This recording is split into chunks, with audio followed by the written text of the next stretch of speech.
We're live. Do you see I'm sunburned?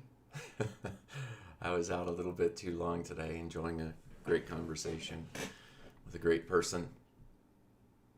So, I don't know how all this YouTube stuff works yet. I decided to do this, and I've been able to get the live stream going. I'm using another piece of software called OBS. And what I wanted to talk about on this live stream is unpacking money as far as what is that from an interdependent state or the flow state or wu-wei or, everybody's got a different way to say this other paradigm in which we can live. That a little bit and share with you how I see it. First of all, I've decided to not monetize video.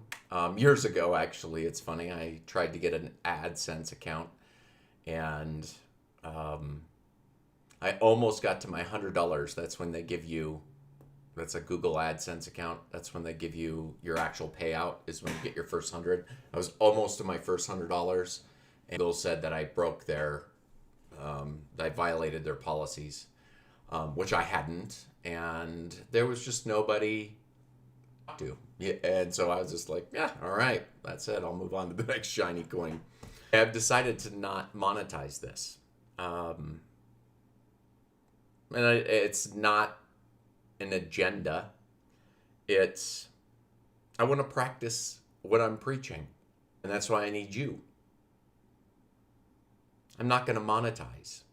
Here's what I think in an interdependent state, and that is a mind that does not process through any kind of economic system to see the world.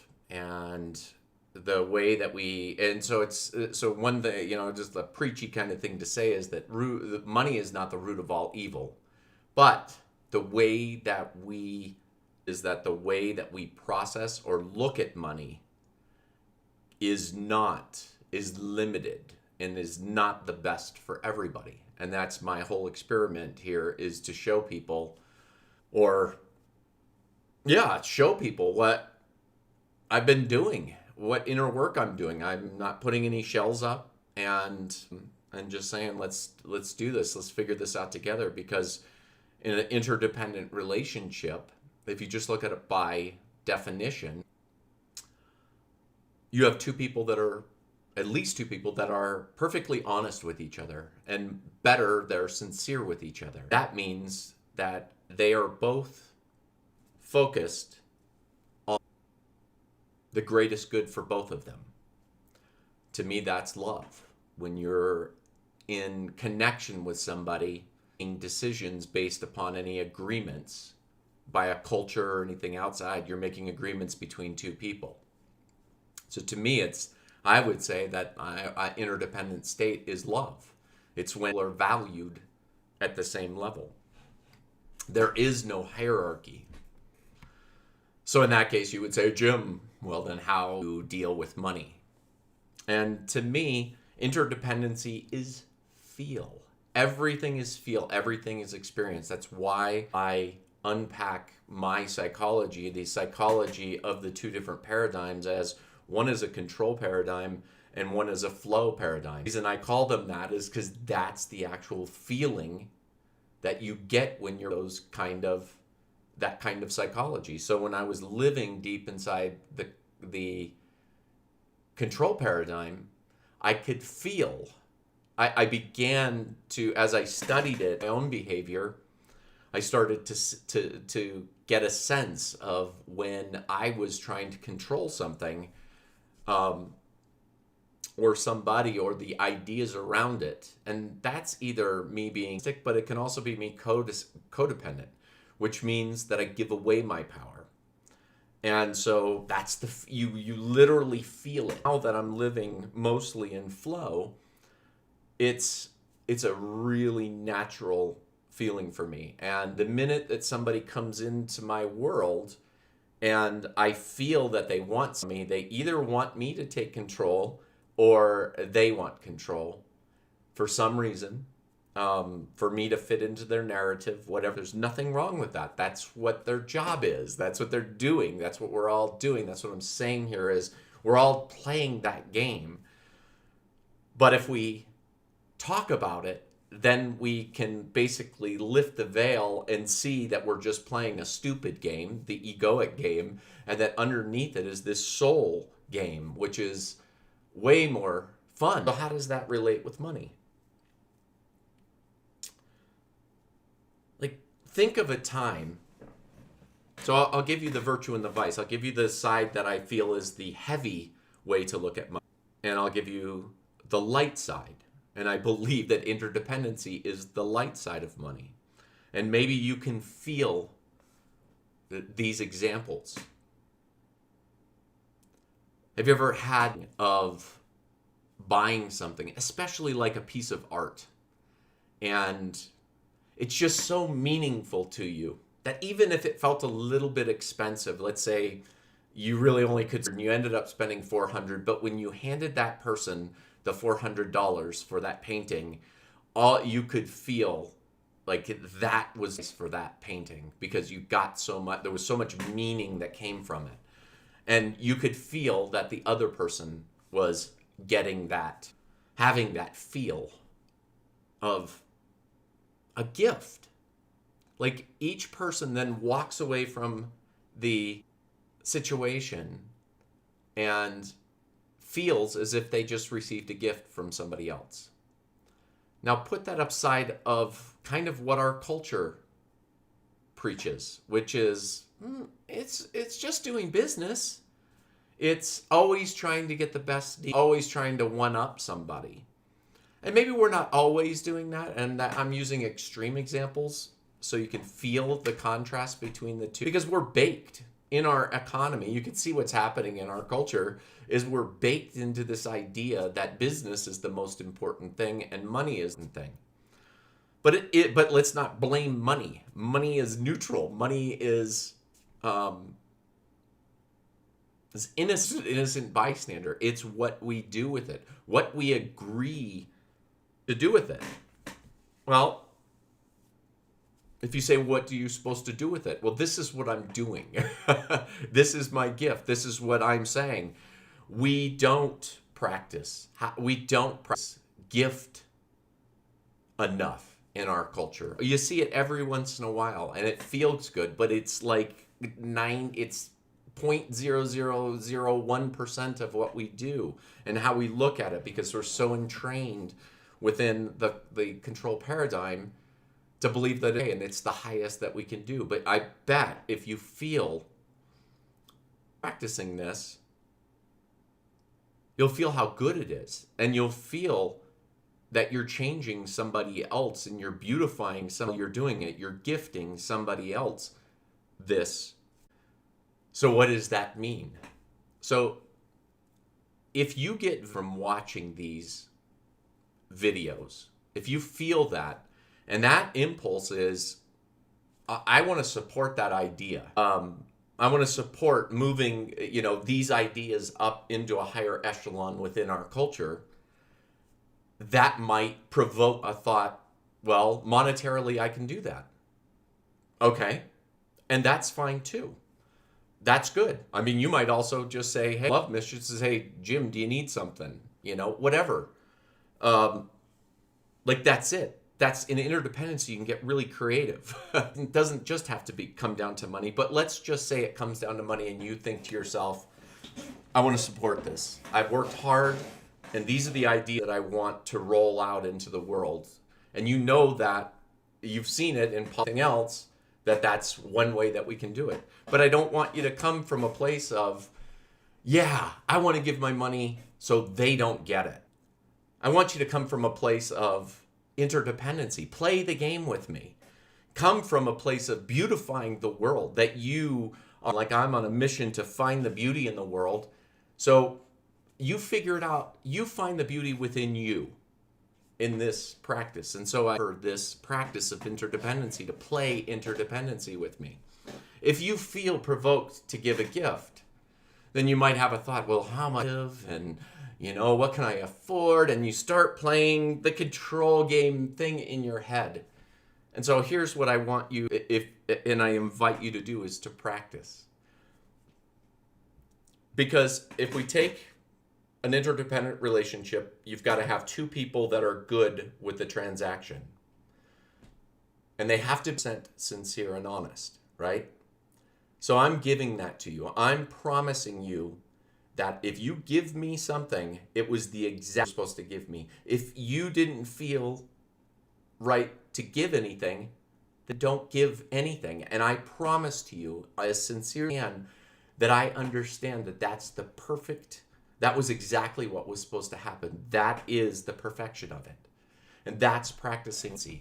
That is giving you an opportunity to not look to me, not look to whatever our culture has said about money.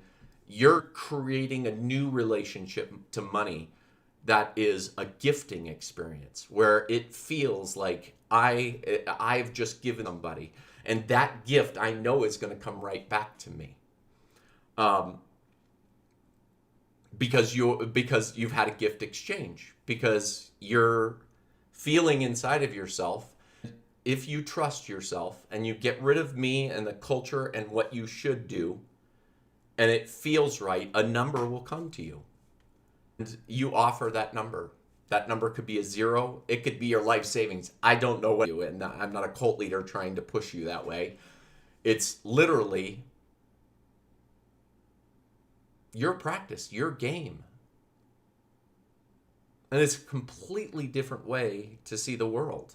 And I promise you, you don't have to play this game with me. I'm just offering myself, because that's what I find is if you want to be in flow, you need to be willing to be messy and to be wrong and to have your ideas questioned. But what if you're in relationship with somebody? What if you were in a relationship with somebody that was 100% dedicated to beauty, to finding the most beautiful outcome for everybody, that loved you, that was willing to make a mistake on her? How could you use that as a way to transform yourself? See, I created something that I'd never heard of before. And I started asking people in my life to be truthing partners with me. And what that looked like was, we may not say the thing that's always going to be comfortable, but we always know we're coming from the most beautiful plan. And if something is stingy, or if something, doesn't feel right, we can talk about it and we can work on it. Those relationships absolutely changed my life. I still have those people in my life.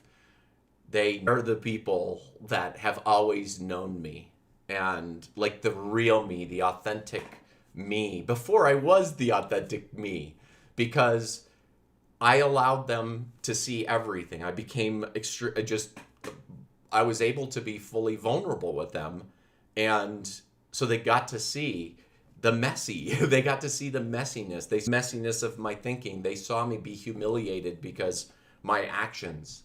But they were there to help me they helped me buy my world. And I send those people immensely all the time. And I support what they do in the world. And that's what I believe interdependency. We don't even think about it. There's just small amounts of people that actually live that way. But the interesting thing is they're not famous ones. They're not playing where the eyeballs are, if that makes sense. Where people's attention is. I'm not famous. I'm not famous. And that's why I'm saying, I'm starting at 0 with this. This is my big thing. I just came to it. I'm like, something that's been always uncomfortable for me. Like, what would, so I asked myself the other day why I have gone as big as I possibly could. Why didn't I just go full speed at every big, huge thing? And I thing, and maybe I'll make a video about that, about why we limit ourselves. It's so ridiculous why I've been limiting myself. So I finally myself on it, and I'm like, I am been thinking so small. I should be thinking as big as I possibly can, right?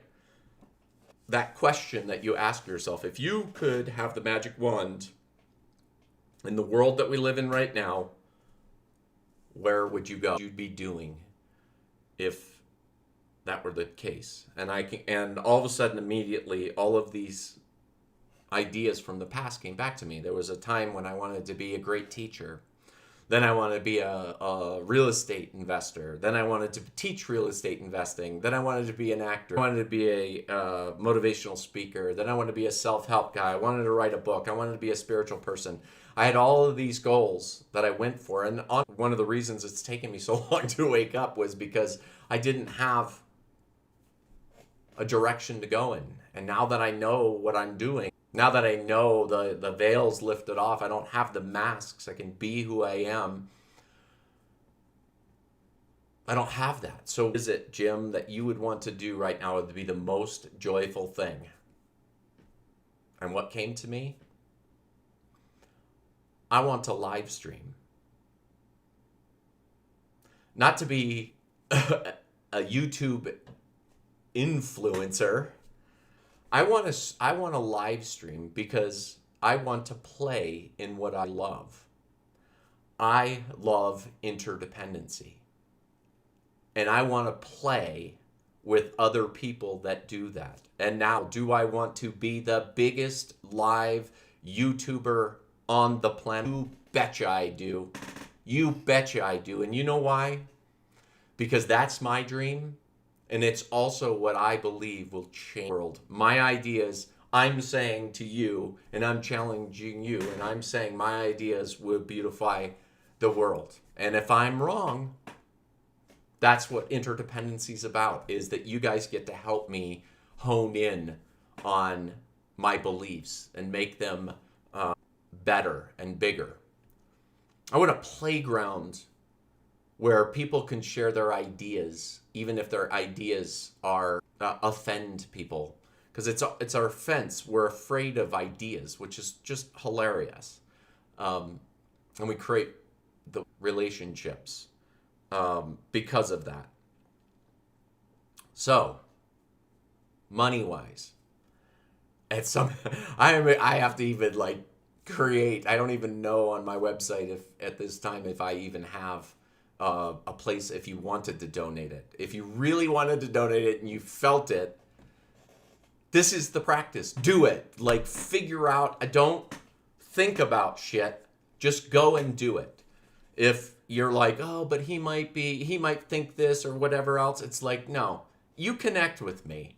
And if it's going to be in conjunction with my world, we'll get a response. We'll talk. Maybe we'll become best friends. You just never know. To me, and that's what we do, is we figure out like where we're really supposed to be and who we're really supposed to hang out with, because we do come in with, well, I have preferences. I don't have to be androgynous. I don't have to stop being attracted to women. I've seen some YouTubers who are just like, you're a racist. If somebody literally said that you're a sexist if attracted to your same sex. And I would just say that I like the idea. See, I like all ideas, so you can unpack the ideas and then unpack the ideas and then unpack the ideas. Being open as you possibly can to move to where it becomes your preference and you're not being halted by fear. Boy, that was a really good distinction. You should listen to that one.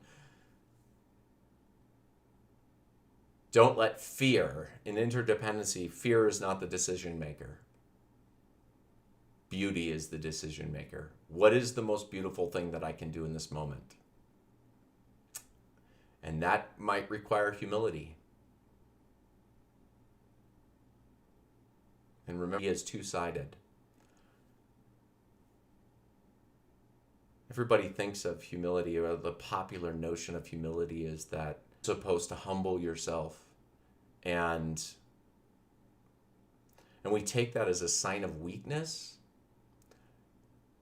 And it is the tool meant, that's humility is meant to chop the head off of the narcissistic snake. It's where it brings us into humility. The humility is the best tool for bringing us into interdependency, because our popular notion is humility will knock away arrogance, because that's exactly what it does. But there's another side to humility. What about people who are codependent, who are looking for somebody else for their power instead of harnessing their own power within themselves? Well, then humility is the other way, that you need to be humbled by your largeness, like how amazingly huge you are. The way that I lang it in my own world is, at some, in any experience, the lesson of humility might be that I need to realize I'm not the center of the universe. And in another situation, I might have to rely to, I'm everything in the universe. And with that tool, that has helped me to balance myself, to get myself into interdependency. I hope you take this journey with me. Cool. But you know what's cool? Is you already know. If you've got these yearnings and they're bubbling up inside of you, you're going to stick around. If this isn't right and you're off doing something else, then that is exactly what you should be off doing. Be a beauty seeker. Don't come from lack. There's no reason other than an egoic reason to believe in lack. That's just a story. It's just a story, I promise.